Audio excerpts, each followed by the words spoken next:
Hello friends, welcome once again in the video, and today video is the part second of anti-emetic drugs. Part 1 we have already covered, and in that we have seen the different parts of brain or the release centers which cause the stimulation of vomiting center which causes vomiting or emesis. For details please go through the part 1. In that we have seen that there are different targets which can be used for the development of anti-emetic drugs, or we can say that if we have idea about the receptors involved in the process of vomiting, we can easily classify the drugs. So today video is based on the classification. We will see how the drugs are classified on the basis of the targets, means receptors involved, and we will also, with the help of mnemonics or tricks, we will learn the names of drugs as well. So let us see. Now in part 1, we saw one mnemonic and trick we have collected. In that, what we saw that for emesis or vomiting, the receptors involved are heavily overloaded with 5 main drugs of Nike company. Sir, what is this? Please go through part 1 for details. H for histamine, O for opium, 5 for 5-HT3 means serotonin we are talking about, M for muscarinic receptor, D for dopamine, Nike means neurokinin receptor. Now because these are the receptors involved, so we have to develop anti of them, means we have to develop antagonist or we have to develop the blockers of these. H1 antihistaminic from this. Opium antagonist, we are not using it, although the opioid mu receptor is involved in the process of vomiting. 5 means 5-HT3 antagonist. M for muscarine, it is, we know, cholinergic receptor. Now here we have to give anti-muscarinic or anticholinergic. D2 blocker or D2 antagonist. NK antagonist we have to give. Now we know that whenever vomiting is there, emesis is there, whatever the content present in the stomach, it is expelled out and the person feels relief. Now we are giving the drug which acts to brain, and one more strategy is the content which is present, it has to be descend down in the intestine. So it means we are working with two approaches, big approach B and G. B means drugs which act on brain and G means the drugs which are acting on GIT mainly. Let us start with the brain. H1 antihistaminics. H1 antihistaminic, we know they are mainly anti-allergic drugs, but these antihistaminic are also used as antiemetics. It means these antihistaminics must have certain peculiar characteristic or definite characteristic. And what is that characteristic? Remember with the help of mnemonic for remembering the name. Pure drug cycle scene. It means these are the antihistaminics which are used as antiemetics, but they should be pure. And if you see the structure should be cycle-like. And whenever you remember, you should see like there is a scene of a cycle. So pure drug cycle scene. Pure promethazine, drug doxylamine, cycle cyclism, scene means synergism. Second, 5-HT3 antagonist. What is 5-HT3? Serotonin. Yes, serotonin. From serotonin we can write sir, and you know what is sir? Teacher we are talking about. Whenever the teacher is angry, angry means teacher is antagonist by the student. And whenever the student does some fault, definitely what the student does, he has to apologize.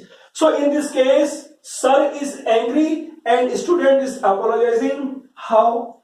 The student is giving rose and the sir is sad, means the sir forgives the student.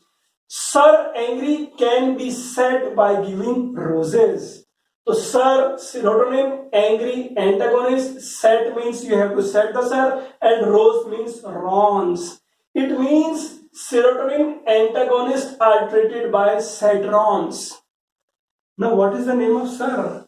The name of sir is Goparam. Now let us see what does it indicate. G means granny citron. O means ondan citron. Then we will see PA, pallocitron. and ramosetron. So how much easy is to remember. Next, it comes M1 anticholinergics, M1 blockers we are talking about, M1 antagonists we are talking about. We saw H1 antihistaminic, they are also used as antiemetic, but they are having special property. That's why apart from anti-allergic action, they are also showing antiemetic action. In the similar manner, there are various anticholinergic drugs, but only the drugs which are having high definition property, they can be only used as antiemetics. So yes, anticholinergic drugs with high definition, they are used as antiemetics. High means hyoscine, D for dicyclomine. Next target, D2 blockers. We know D2 blockers are also termed as neuroleptics, and we also known as, means we also call them as antipsychotics. Now to remember this, we have to remember one sentence. See, this chapter has to be dealt in detail. You can refer my other videos, there also you will see. D2 blockers neutralize vomiting. Just keep in mind, D2 blockers neutralize vomiting when Dr. Halonen, he gives promazine. So in a poetry form, you have to remember D2 blockers neutralize vomiting. Hello, Dr. Promazine. Means when the doctor name hello, he gives promazine. So here part, you understand this part. Hello, haloperidol, DR, droperidol, promazine, chlorpromazine, triflupromazine. So these are the D2 blockers. Next it comes, or we see NK1 antagonist. See, this mnemonic is related to antiemetic, and we have seen there is a material, heavy material overloaded of Nike company. We know the products of Nike company are very costly.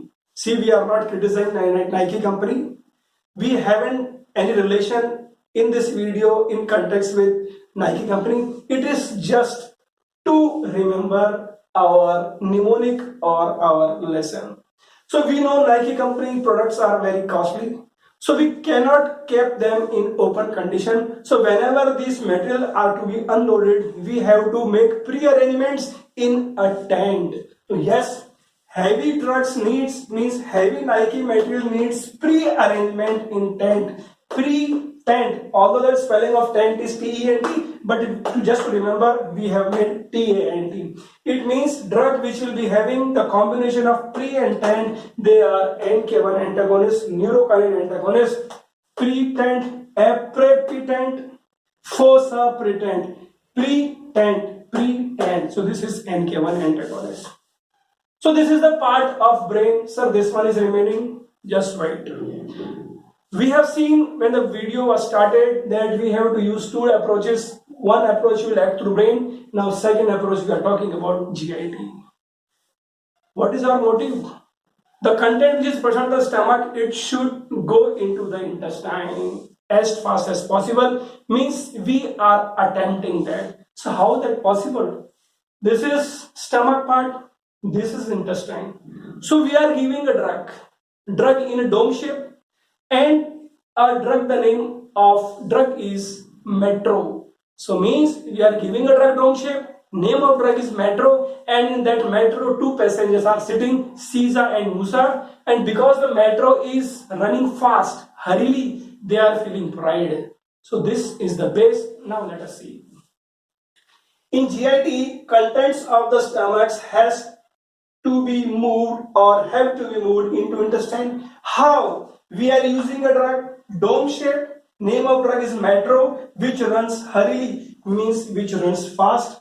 The two passengers sitting are Caesar and Musa, they are feeling pride. Now, how the name of drug has to be derived from it? Dome, domperidone, Metro, metoclopramide. Hurry means these are also termed as gastric hurrying agents. Then Caesar means they are because they are feeling pride. Caesar pride, Musa pride. Here it is. So the contents of stomach, they are moved fast into the intestine. Therefore, they are termed as gastric hurrying agents. See, these drugs are increasing the kinetics, they are changing the kinetics of the drugs. It means because they are changing the gastric emptying time, speed gastric emptying, therefore these drugs are also termed as prokinetic drugs. You must have understood the basics of this. So this was the brain part, this was GIT part. And we know in every classification, miscellaneous terms comes or adjuvant terms comes. So after going this, next the last part comes is adjuvant. See what is the common behavior, whatever the remaining is there no from material. If something remains, what do we do? What do we say? Whatever is remaining ABCD, you just keep it aside. So adjuvant means ABCD. A for adjuvant, B for benzodiazepines, C for cannabinoids, and D for dexamethasone. So these drugs are also termed for treating of emesis or vomiting.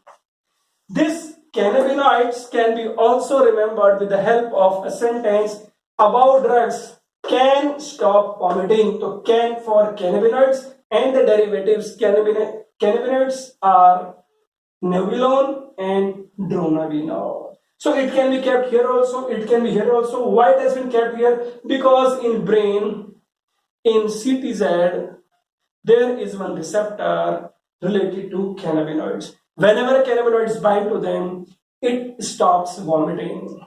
So like this, you have to remember. You must have realized this video is important from multiple choice questions point of view. And also, if the question is asked in long form or you have to answer in long format, it is very much useful for university examinations. In the next video, we will be covering the drugs one by one and the specialty of the drug, due to which there is probability of asking questions from that particular drug. So be in touch, and for that, please subscribe the channel, like, share, and also don't forget to comment. Your comments give me energy, it gives me motivation to prepare more videos. So best of luck, keep in touch, and please don't forget to subscribe the channel and comment. Thank you.